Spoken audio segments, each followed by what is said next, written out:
Etawah live में आपका स्वागत है।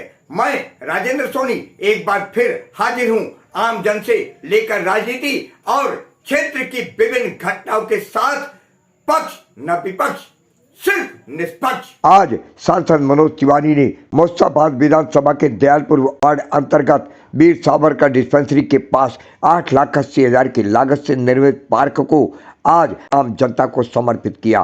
पार्षद पुनीत शर्मा की अध्यक्षता और तेजपाल सिंह के कुशल संचालन में आयोजित उद्घाटन समारोह में पहुंचे मनोज तिवारी ने हजारों क्षेत्रवासियों और भाजपा कार्यकर्ताओं की मौजूदगी में कहा, इस क्षेत्र में अभी तक कोई पार्क नहीं था। इस पार्क के बन जाने से जहां पर्यावरण शुद्ध होगा तो वहीं वृद्धजनों और बच्चों को खेलने के लिए, समय बिताने के लिए यह पार्क सफल साबित होगा। देखिए। जय श्री राम, मनोज जी को जय श्री राम, मनोज जी को जय श्री राम। वो भोजन भी क्या भोजन है जिसमें सड़ी हुई थाली ना हो, और वो घर भी क्या घर है जिसमें घरवाली ना हो, और वो ससुराल भी क्या ससुराल है जिसमें साली ना हो, और वो सभा भी क्या सभा है जिसमें अपने नेताओं के लिए जोरदार पुनीत शर्मा जी के लिए ताली ना हो। किसी के कान में हीरा, किसी की नाक में हीरा, हमें उस हीरे से क्या लेना, हमारे पुनीत शर्मा जी है हीरा। जो भरा नहीं भाव से, जिसमें बहती रफ्तार नहीं, वो हृदय नहीं पत्थर है जिसे अपने बच्चे पुनीत शर्मा से प्यार नहीं। और कौन है स्टेज पे? मैं भी तारो भैया को तालियां रुकनी नहीं चाहिए। एक नया तरीका निकाला है कि जो खर्चा हमारे नेताओं के स्वागत में हम करते हैं ना, हमारे नेताओं ने हमसे बोला, मनोज भैया ने बोला कि उस स्वागत से किसी गरीब बहन का घर अगर चल सके, अगर किसी की सेवा में वो स्वागत की अमाउंट काम आ सके तो उसको वहां पर करें। तो आज जो पैसे स्वागत में खर्च हो रहे थे, उसी पैसे से 4 सिलाई मशीन 4 जरूरतमंद बहनों को मनोज भैया के माध्यम से दी जाएंगी। जी आ जाओ।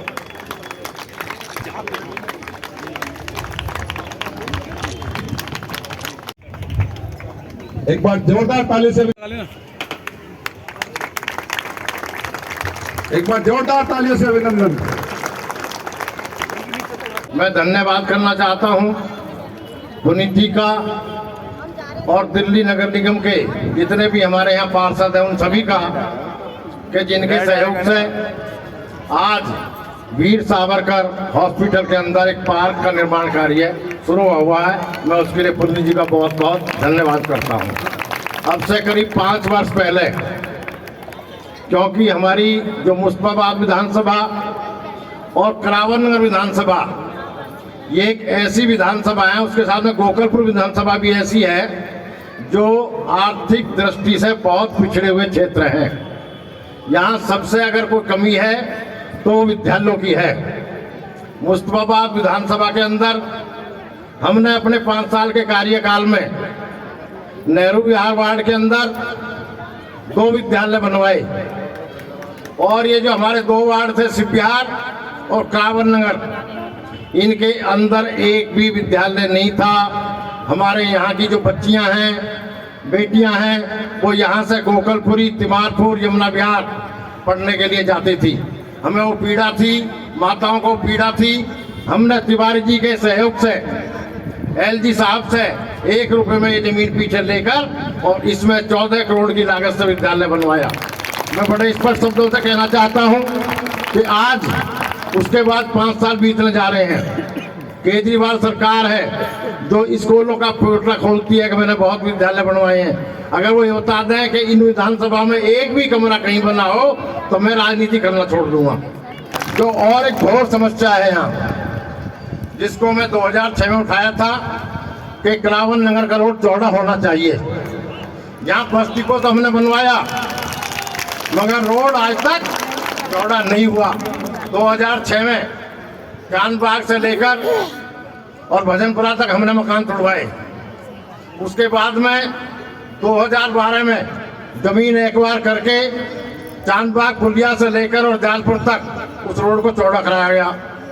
2015 में फिर मुझे आपने आशीर्वाद दिया, विधायक बनाया। उसके बाद मैंने फिर रोड चौड़ा करने का प्रयास किया।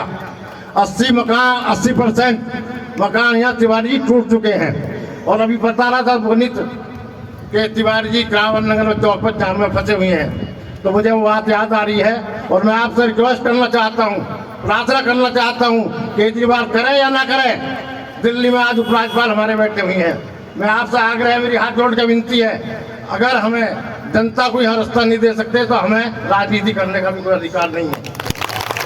जब इस भारत की जनता ने अपना वोट, अपना मत उन्हें दिया, तो उन्होंने, जब पूरी दुनिया कोरोना की बीमारी से जूझ रही थी, कुछ पार्टियां मजाक उड़ा रही थी कि थाली क्यों बज रही है, उस समय हर भारतवासी को बचाने के लिए आज हम लोग इस प्रांगण में, इस पार्क के उद्घाटन में, बेंच के उद्घाटन में इसलिए बैठे हैं कि हमारे देश के यशस्वी प्रधानमंत्री ने पूरे देश को अपना परिवार माना, वसुदेव कुटुंबकम को विश्व को भी दवाई दी, उसके कारण हम जीवित हैं। तो सबसे बड़ा अधिकार भारत के प्रधानमंत्री आदरणीय श्री नरेंद्र मोदी जी का है। तो घूमने के लिए कोई पार्क था ही नहीं। लोग, समस्या थी कि बच्चे कहाँ खेलें। लोग यहाँ से बाइकों पर बैठ के यमुना विहार जाते थे सिर्फ पार्कों में घूमने के लिए।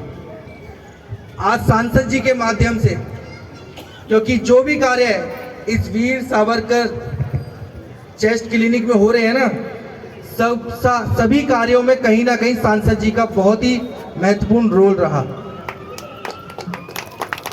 इस वीर सावरकर के अंदर अगर पार्क की बात करें, तो जब मैं कमिश्नर साहब के पास गया कि कमिश्नर साहब, लोग बहुत परेशान हैं और समस्या है कि हमारे पास ग्राउंड खाली पड़ा है, उस ग्राउंड के अगर उस ग्राउंड के सामने अगर कोई चाहे घूमना, तो धूल मिट्टी के कारण यहाँ भी नहीं घूम पाते थे। तो कमिश्नर साहब ने बोला जी फंड की कमी रहती है। तो मैं सांसद जी के पास गया, सांसद जी ने कमिश्नर को फ़ोन किया कि मैं वीर सावरकर के लिए 160 बेंचें दे रहा हूँ, लेकिन बेंच रखने की व्यवस्था, वहाँ पर पार्क बनाने का कार्य नगर निगम का है, तो 1 महीने के अंदर वहाँ पार्क होना चाहिए। और आप देख सकते हैं सिर्फ 15 दिन के अंदर ये पार्क आपके पीछे बनके तैयार हुआ, तो सांसद जी के माध्यम से हुआ।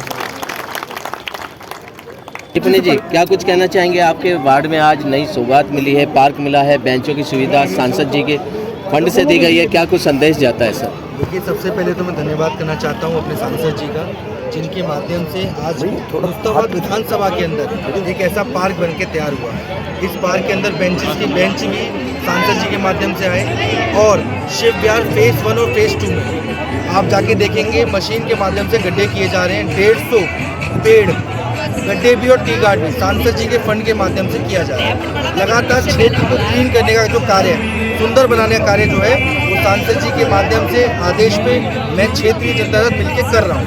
हमारे क्षेत्र की जनता को कितना लाभ होगा? कोई पार्क नहीं था हमारे क्षेत्र में। देखिए, लाभ की बात सीधी करते हैं कि आप रोडों की हालत देख लीजिए, जितनी रोड खराब है, धूल मिट्टी है। आज एक ग्राउंड बनने से ये तो है कि लोगों को साफ हवा और बैठने के लिए स्थान मिलेगा, बच्चों को खेलने के लिए ग्राउंड मिलेगा।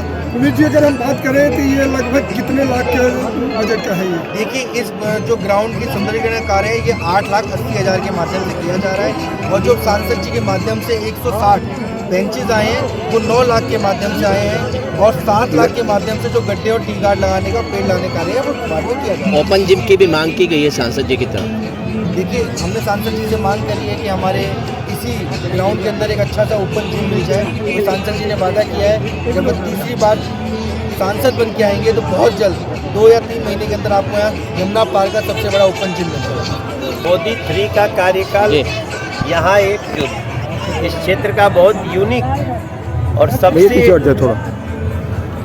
विस्तार वाले ओपन जिम का निर्माण करें। सर, मैं एक बात कहना चाहूँगा, जैसे कि ये रोड को लेकर चर्चा होती है कि जो है सांसद के उसमें, सांसद के उसमें, आपके उसमें या विधायक के उसमें कोई भी सड़क हमारे अंडर में जो सड़क है, जो बागपत जा रही है, जो एलिवेटेड रोड बना रहा हूँ, बाकी कोई भी सड़क, अब तो चूंकि एमसीडी में भी उनकी सरकार है, तो सब कुछ आम आदमी पार्टी की गवर्नमेंट के पास है। अनऑथराइज एरिया हमारा। तो क्या कुछ कहना चाहेंगे? पार्क की आज क्षेत्र की जनता को सौगात दी गई है, कितना क्षेत्र की जनता को लाभ होगा और आगे क्या इसमें और सुविधाएं दी जाएंगी? देखिए, मैं अभी बात करते करते जैसे ही बोला कि थोड़ा मन खुश रहना चाहिए सबको, तो सब गीत गाने लगे। समस्याएं जीवन में बहुत हैं, लेकिन अपना मन खुश रहे उसके लिए पार्क है, उसके लिए पेड़ पौधे, उसके लिए साफ पानी। तो इस क्षेत्र में हम लोगों ने ये पार्क का निर्माण और उसका सुंदरीकरण, बैठने की जगह, वृक्ष लगाना, मुझे लगता है ये सबसे उत्तम कार्य है जो मनुष्य के स्वास्थ्य के लिए भी और मन प्रसन्न रखने के लिए भी आवश्यकता है। जब मन प्रसन्न रहे तो हम कई समस्याओं को भी झेल लेते हैं। पुनीत जी ने एक जिम की मांग की है ताकि महिलाएं वर्जिश कर सकें, बड़े बूढ़े भी अपना पार्क में घूम सकें, क्या कुछ संदेश आगे रहेगा? क्योंकि स्थान बहुत अच्छा बना है और यहाँ जिम होगा तो उसका फ़ायदा बहुत होगा, इसलिए मैं सबसे बड़े स्तर का ओपन जिम, अभी तक आप देखेंगे हमारे क्षेत्र का लगभग 42 ओपन जिम बनाए हैं हमने, उनमें से ये यूनिक होगा, इसका मैं आपको विश्वास देता हूं। सांसद जी, अगर हम बात करें, अभी पुनीत शर्मा जी ने कहा कि इस हॉस्पिटल में 40 बेड का विस्तार किया जाएगा, इस विषय में क्या कुछ कहेंगे? पक्का करेंगे। देखिए, बहुत सारे कार्य जैसे ही जनप्रतिनिधि हमारे पास लाते हैं, हम उसमें पूरी तरह से आगे बढ़ जाते हैं। और पुनीत ने आज ये मांग करी है तो हम बहुत जल्दी इसका बेड बढ़ना ही चाहिए, समाज के लिए ज़रूरी है। ये अस्पताल बहुत बड़ा है, इसमें ज़रूरत पड़ने पे और भी कई सुविधाएं बढ़ाने की आवश्यकता है। हमारे लोकप्रिय सांसद मनोज तिवारी जी ने और लोकप्रिय पार्षद पुनीत शर्मा जी के अथक प्रयासों से आज मुस्तफाबाद में इस दयालपुर वार्ड में बेंचों का, पार्क का, इस पूरे क्षेत्र में कोई पार्क नहीं थे, उसके लिए आज जनता को पार्क दिया गया है। कुछ पार्कों में जो सौंदर्यीकरण है वो आगे भी जारी रहेगा और अभी बेंचेज और कुछ महिलाओं को सिलाई मशीन का वितरण किया गया है। आप जानते हो कि दिल्ली में एक ऐसी सरकार बैठी है जो उसकी कथनी और करनी में बहुत फ़र्क है, पर ये पार्षद ऐसे विपरीत परिस्थितियों में भी जब सरकार सौतेला व्यवहार कर रही है, उसके बाद भी ऐसे विकास कार्य जनता के लिए करना, मैं इसकी सराहना करता हूँ। मैं बहुत बहुत धन्यवाद करना चाहता हूँ हमारे बड़े भाई साहब सांसद मनोज तिवारी जी का, जिन्होंने एक खाली जगह पड़ी हुई थी, कूड़ा वगैरह पड़ा रहता था, बच्चे यहाँ स्कूल के पढ़ने के लिए आते थे तो उन्हें अलग माहौल का सामना यहाँ करना पड़ता था। और धन्यवाद करना चाहता हूँ पुनीत शर्मा जी का, उन्होंने इस चीज़ को देखते हुए एक पार्क का सौंदर्यीकरण करा, आज उसका उद्घाटन हुआ है जो सांसद जी ने करा है, बेंच लगवाई हैं और एक अच्छे तरीके से पेड़ पौधे वगैरह करे हैं, जिससे स्कूल के बच्चों को भी बहुत लाभ मिलेगा और यहाँ की जनता को, क्षेत्र में जो पूरी विधानसभा में हमारे पार्क नहीं था, एक पुनीत शर्मा जी ने वो पार्क ला के पूरी विधानसभा को एक नई सौगात दी है। बहुत बहुत धन्यवाद करना चाहता हूँ। अपने आसपास की खबरों के लिए देखना ना भूलें सशक्त आवाज लाइव न्यूज चैनल। सब्सक्राइब कीजिए एक लाइक के साथ।